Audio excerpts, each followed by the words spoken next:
Cette réflexion-là sur les institutions, parce que ça nous semblait finalement être aussi au cœur du problème, c'est-à-dire qu'il y a effectivement la question sociale, effectivement la question fiscale, effectivement la question écologique qui est posée, mais il y a aussi la question démocratique. Et ce que Manuel Bompard disait en expliquant que finalement, en République, on se soumet ou on se démet, eh bien, il y a moyen aussi, dans cette affaire, d'aller encore plus loin, c'est-à-dire de trouver aussi des remèdes à la maladie démocratique que l'on vit aujourd'hui, ou à la maladie de la démocratie que nous subissons aujourd'hui. C'est-à-dire qu'il y a un vrai problème de représentation dans ce pays, et la réponse que nous avions imaginée, que nous avons portée devant les électeurs, et qui d'ailleurs a fait son chemin, je pense, dans les esprits, puisqu'on retrouve aussi dans les revendications des Gilets jaunes des choses extrêmement intéressantes du point de vue institutionnel, du point de vue démocratique, et donc de tout ce qui permettrait de rétablir un lien sain entre les représentés et les représentants.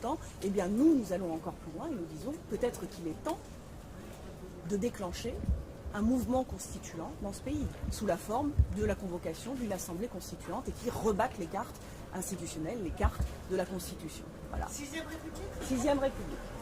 Ouais. Qu'a répondu le Premier ministre?